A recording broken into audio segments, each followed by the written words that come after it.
जय माता दी मित्रों, हमारे YouTube चैनल में आपका हार्दिक स्वागत है। आज मैं आपको बताऊंगा कि किस प्रकार से आप नवारण मंत्र को सिद्ध कर सकते हो, यानी कि नवाक्षरी मंत्र भी इस मंत्र को कहा जाता है।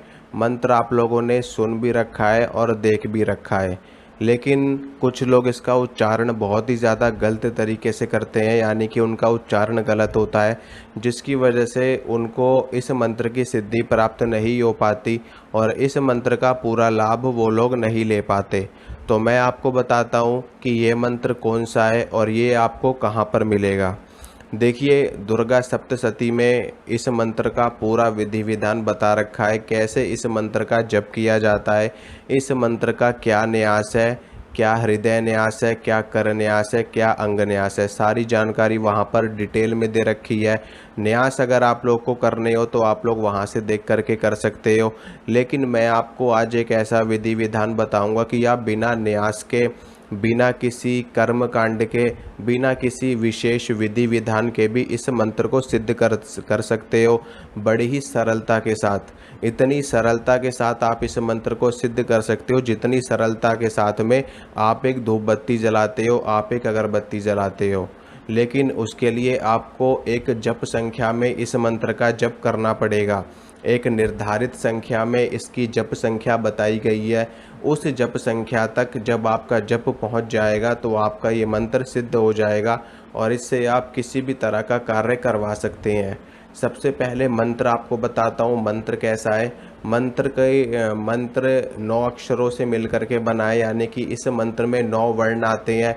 इसी कारण से इस मंत्र को नवाक्षरी मंत्र भी कहा जाता है और नवारण मंत्र भी कहा जाता है। मंत्र सुनिए आप लोग। मंत्र इस प्रकार है: ओम ऐं ह्रीं क्लीं चामुंडाय विच्चे। ओम ऐं ह्रीं क्लीं चामुंडाय विच्चे।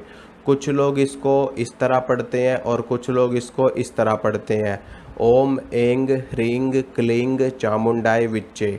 ओम ऐं ह्रीं क्लीं चामुंडाय विच्चे। तो दोनों ही तरीके बिल्कुल सही है, बिल्कुल सटीक है। आप दोनों में से किसी भी तरीके से इस मंत्र का पाठ कर सकते हो और कोई दिक्कत वाली बात नहीं है। इस बात में आपको बिल्कुल भी कन्फ्यूज़न नहीं होना है मंत्र के उच्चारण में। मंत्र का उच्चारण बिल्कुल आपको सही से करना है। ऐसा नहीं है कि आप 2 बीज मंत्र तो एम, जैसे कि एम ह्रीम पढ़ रहे हो और क्लीम को क्लींग पढ़ रहे हो, ऐसा नहीं। या तो आप एम ह्रीम क्लीम पढ़ोगे या तो आप एंग ह्रीं क्लींग पढ़ोगे, ठीक है। ऐसा नहीं है कि एक अक्षर आपने एम पढ़ लिया, दूसरा पढ़ लिया ह्रींग, फिर तीसरा पढ़ लिया क्लीम, ऐसे नहीं। ऐसे अगर आप जप करोगे तो मंत्र जप का बिल्कुल भी प्रभाव, बिल्कुल भी लाभ आपको नहीं प्राप्त होगा। और ये मंत्र निश्चित रूप से ये मंत्र कीलित मंत्र है। भगवान शंकर के द्वारा इस मंत्र का कीलन किया गया है। इस मंत्र का क्या, इस ब्रह्मांड में जितने भी वैदिक मंत्र हैं, तंत्रोक्त मंत्र हैं, सभी मंत्रों का कीलन भगवान शंकर के द्वारा किया गया है। यहाँ तक कि गायत्री मंत्र, महामृत्युंजय मंत्र और पंचाक्षरी मंत्र, षडाक्षरी मंत्र, द्वादशाक्षरी मंत्र, अष्टाक्षर मंत्र, नवाक्षरी मंत्र, सभी मंत्रों का कीलन किया गया है भगवान शंकर के द्वारा। लेकिन इन मंत्रों की एक जप संख्या होती है। उस जप संख्या के बाद ये मंत्र स्वतः उत्कीलित हो जाते हैं, यानी कि भगवान शंकर ने इन मंत्रों को एक जप संख्या पे निर्धारित कर दिया गया है कि इस जप संख्या तक ये मंत्र कीलित रहेंगे और जैसे ही कोई भी साधक इस जप संख्या को पार करेगा तो ये मंत्र अपने आप ही उत्कीलित हो जाएंगे और इन मंत्रों का प्रभाव उस व्यक्ति को, साधक को, उस भक्त को मिलने लगेगा।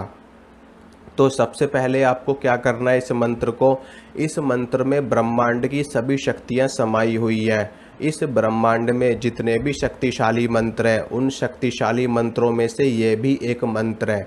मैं आपको बता देता हूँ कौन कौन से सबसे ज़्यादा शक्तिशाली मंत्र हैं। एक है महामृत्युंजय मंत्र, एक है गायत्री मंत्र, एक है पंचाक्षरी मंत्र, एक है अष्टाक्षरी मंत्र, एक है द्वादशाक्षरी मंत्र और एक है ये नवाक्षरी मंत्र। ये सभी मंत्र बहुत ही ज़्यादा शक्तिशाली मंत्र है। इनके अलावा और भी मंत्र हैं जो बहुत ही ज़्यादा शक्तिशाली और पावरफुल मंत्र हैं, लेकिन विशेष रूप से जो लोगों को जिन मंत्रों की जानकारी है वो यही मंत्र मैंने आपको बताए हैं। इन मंत्रों की जानकारी लगभग हर व्यक्ति को होती है, ठीक है। और ये जो मंत्र है नवाक्षरी मंत्र, इस मंत्र में माँ दुर्गा की 9 शक्तियाँ विद्यमान है, यानी कि माँ दुर्गा की 9 रूप विद्यमान है। 9 दुर्गाओं की 9 शक्तियाँ इस मंत्र में विद्यमान है, समाहित है। और इस मंत्र का जप करने से यदि आपकी कुंडली में कोई भी ग्रह खराब दशा में है, कोई भी ग्रह आपको प्रतिकूल फल दे रहा है, तो इस मंत्र का जप करने से आपके कुंडली के सभी ग्रह अपनी अच्छी स्थिति में आ जाएंगे और उनका पूरा लाभ आपको मिलने लगेगा। यानी कि कुंडली में कितने भी खराब ग्रहों की दशा हो, इस मंत्र का जप करने से सारे ग्रह दशा सही हो जाती है और सभी ग्रह अच्छी स्थिति में आ जाते हैं। इसके साथ में किसी भी व्यक्ति ने कैसा भी तंत्र बाधा आपके ऊपर कर रखा हो, कितनी भी नकारात्मक शक्ति आपके ऊपर छोड़ रखी हो, शमशान की कितनी भी भयंकर से भयंकर शक्ति आपके ऊपर छोड़ रखी हो, उन सभी शक्तियों का समापन हो जाता है इस मंत्र का जप करने पर। अगर आप इस मंत्र का जप एक निश्चित संख्या में कर लेते हो तो आपके ऊपर जितनी भी नकारात्मक शक्ति है, जितनी भी नेगेटिव एनर्जी है, जितनी भी भूत प्रेत ऊपरी बाधा है, वो अपने आप ही नष्ट हो जाती है, क्योंकि इस मंत्र के जाप से कुंडलिनी शक्ति जागृत होती है। मूलाधार, स्वादिष्ठान, मणिपुर, अनाहत, विशुद्ध, आज्ञा और सहस्रार चक्र, ये सभी सातों के सातों चक्र जागृत हो जाते हैं। इसके अलावा और भी चक्र हमारे शरीर में होते हैं, जिनमें से एक चक्र होता है गुरु चक्र। ये सारे चक्र जागृत होते हैं। तो जो भी व्यक्ति इस मंत्र का जप करता है उनकी कुंडलिनी शक्ति जागृत होती है। अगर उनको विद्या चाहिए तो विद्या की प्राप्ति होती है, अगर उनको धन चाहिए तो धन की प्राप्ति होती है, अगर उनको शक्ति चाहिए तो शक्ति की प्राप्ति होती है। क्योंकि इस मंत्र में 3 बीज मंत्र ऐसे हैं। एक बीज मंत्र है माता महालक्ष्मी का, जिसको जो ह्रीम है, ह्रींग है, ठीक है। ये माता भुवनेश्वरी का मंत्र है, माता महालक्ष्मी का मंत्र है। और एक बीज मंत्र है एम, ये माता महासरस्वती का मंत्र है। और एक बीज मंत्र है क्लीम, ये माता महाकाली का मंत्र है। इसके अलावा जो क्लीम बीज मंत्र है वो कामदेव का मंत्र भी है और भगवान श्री कृष्ण का भी मंत्र है। तो इस मंत्रों में बहुत ज़्यादा शक्ति विद्यमान है। चामुंडाए यानी कि अर्थात देवी चामुंडा का प्रतिनिधित्व इस मंत्र में किया गया है, ठीक है। और विच्चे का मतलब होता है कि हमारी जो शक्ति है, जो हमारी कुंडलिनी शक्ति है, वो तेज़ी से जागृत हो और हमें इस संसार की जो मोह माया बंधन है उससे हमें मुक्ति प्राप्त हो। मुक्ति प्राप्त हो करके हम अपने शिव रूपी स्थान में विराजमान हो जाए, पर ब्रह्म स्वरूप में हम विद्यमान हो जाएं। इस मंत्र से इस तरह की प्रार्थना करी गई है, यानी कि ओम एम ह्रीम क्लीम चामुंडाए विच्चे। एम से आपको माता महासरस्वती की सिद्धि मिलेगी, ह्रीम से आपको माता महालक्ष्मी माता भुवनेश्वरी की सिद्धि मिलेगी, क्लीम से माता महाकाली की, भगवान श्री कृष्ण की और कामदेव की सिद्धि मिलेगी। चामुंडाए विच्चे से आपकी कुंडलिनी शक्ति जागृत हो जाएगी और माँ चामुंडा की कृपा आपको मिलेगी।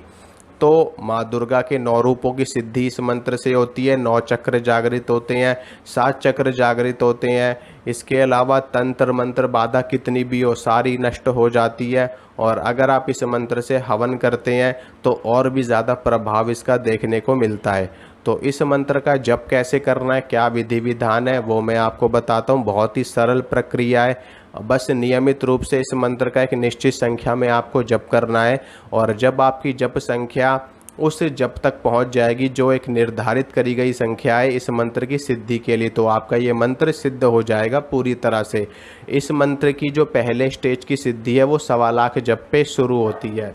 यानी कि जो पहले स्टेज की सिद्धि है इस मंत्र की वो 1.25 लाख जप संख्या है। यानी कि आपको 1.25 लाख जब आप इस मंत्र का कर लोगे तो इस मंत्र की पहली सिद्धि प्राप्त हो जाएगी आपको, मंत्र उत्कीलित हो जाएगा और आगे जा कर के आपको और ज़्यादा शक्तियाँ और सिद्धियाँ प्राप्त होने लगेंगी। तो आपको करना क्या है, देखिए, सबसे पहले आप जिस भी देवी को मानते हो, चाहे माँ दुर्गा हो, चाहे माता काली हो, माँ शीतला हो, माता वैष्णो हो, माँ भद्रकाली हो, माँ चामुंडा हो, माँ नैना देवी हो, चिंतपूर्णी हो, महाकाली हो, तारा हो, भैरवी हो, कोई सी भी शक्ति हो, कोई सी भी देवी हो, उनके सामने आपको देसी घी की जोत जला लेनी है, देसी घी का दीपक जला लेना है। उसके बाद में धूप बत्ती अगरबत्ती जला देनी है। एक जल का लोटा माँ भगवती के सामने आपको रख देना है और उस जल के लोटे में अगर आप थोड़ा सा गंगा जल डाल सको तो और भी ज़्यादा अच्छा है, और भी ज़्यादा उत्तम है। उसके बाद में माँ भगवती माँ दुर्गा के सामने थोड़ा सा प्रसाद आपको रख देना है। प्रसाद आप अपने सामर्थ्य के अनुसार कुछ भी रख सकते हो, जो भी आपकी इच्छा हो, ठीक है। उसके बाद में रुद्राक्ष की माला आपको ले लेनी है। रुद्राक्ष की माला लेकर के इस मंत्र का जप आपको शुरू कर देना है, ठीक है। मंत्र का जप मैंने आपको बता दिया है, ओम एम ह्रीम क्लीम चामुंडाय विच्चे, चाहे आप ऐसे पढ़ो, चाहे ओम एंग ह्रीं क्लीं चामुंडाय विच्चे, चाहे आप ऐसे पढ़ो। दोनों ही अच्छे हैं, दोनों ही सही है।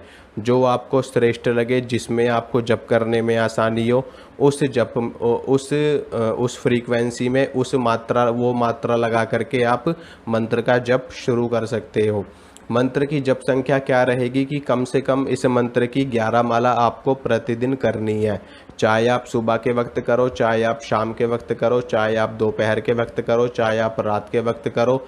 इस मंत्र का जप किसी भी समय किया जा सकता है, हर काल में सिद्ध होने वाला ये मंत्र है। और ग्रहण काल में इस मंत्र का जप करोगे तो और भी ज़्यादा अच्छा है। होली पे करो, दिवाली पे करो, और भी ज़्यादा सिद्धिप्रद होती है। ये जो दिन होते हैं होली, दिवाली और ग्रहण काल का जो समय होता है, और दूसरा महाशिवरात्रि का समय, ये समय ज़्यादा सिद्धिप्रद होते हैं। तो इस समय में अगर इसका आप जाप करोगे तो और भी ज़्यादा शक्तियाँ आपको मिलेंगी।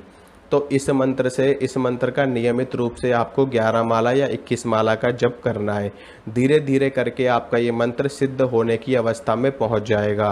पुरुषों के लिए नियमित रूप से उनको जप करना है। महिलाओं के लिए बीच में जो भी उनका 4-5 दिन में वो बीच में गैप कर सकती हैं, उसके बाद में दोबारा से इस मंत्र को कंटिन्यू कर सकती हैं, कोई आपत्ति वाली बात नहीं है, ठीक है। और जब आप मंत्र का जाप कर लोगे तो अपने जाप को माँ भगवती को ज़रूर अर्पित करना है आपको।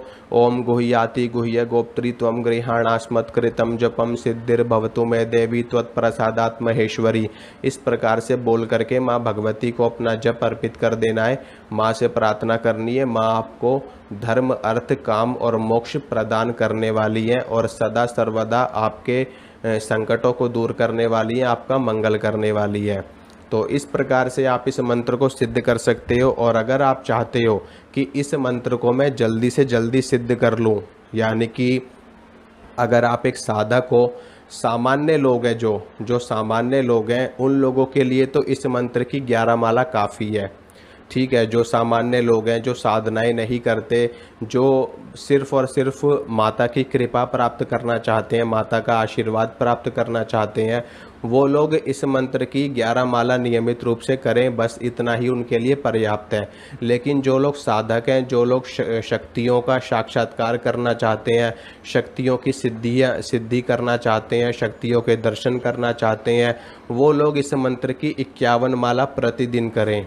51 माला प्रतिदिन करें, कम से कम 21 माला करें, 31 माला करें, 51 माला करें, तो उनको जल्दी सिद्धि प्राप्त होगी और उनको माँ भगवती के साक्षात दर्शन भी हो जाएंगे, ठीक है। और ये है, इसमें किसी भी तरह का कोई परहेज करने की आवश्यकता नहीं है। परहेज की आवश्यकता अनुष्ठानों में पड़ती है। अगर आप कोई अनुष्ठान करते हो तो अगर आप अपने सामान्य जीवन में, अगर आप अपने दैनिक जीवन में इस मंत्र के जप को शामिल करना चाहते हो, तो आप दैनिक जीवन में अपने आपकी जो भी रोज़ का रूटीन है आपका, उसको कंटिन्यू रखते हुए आप इस मंत्र का साइड में 11 माला का जप करो। कोई परहेज नहीं है, किसी भी तरह का कोई परहेज नहीं है। कुछ भी खाओ पियो, कहीं भी घूमो, कहीं भी फिरो, बस इस मंत्र का नियमित रूप से 11 माला का जप करते रहो। इससे माता की कृपा आपके ऊपर बनी रहेगी। जो लोग सिद्धि करना चाहते हैं उनके लिए परहेज होता है। सिद्धि करने के लिए अगर आप वो करना चाहते हैं सिद्धि, तो उसके लिए उनको थोड़ा सा नॉन वेजिटेरियन चीज़ों को छोड़ना पड़ेगा। अंडा, मीट, शराब, ये सारी चीज़ें उनको छोड़नी पड़ेंगी और साथ में ब्रह्मचर्य का पालन, ये 2 चीज़ें उनको अपनानी पड़ेंगी, तब उनको इस मंत्र की सिद्धि प्राप्त होगी अनुष्ठान के रूप में, ठीक है। और इस मंत्र से आप यज्ञ भी कर सकते हो, हवन भी कर सकते हो, वो आपकी इच्छा के ऊपर निर्भर करता है। अगर आप करना चाहो तो अति उत्तम है। यज्ञ करने से भी सिद्धि प्राप्त होती है और यज्ञ करने से देवी देवताओं तक भविष्य पहुंचता है और उससे हमारा उद्धार होता है, हमारा मंगल होता है। तो आप मंत्र को सिद्ध करिए। आशा करता हूँ जो जानकारी मैंने आपको दी अच्छी लगी होगी, पसंद आई होगी। तो वीडियो को लाइक कर देना, वीडियो को शेयर कर देना और चैनल को सब्सक्राइब कर देना। मिलूँगा आपसे अगली वीडियो में। जय माता दी।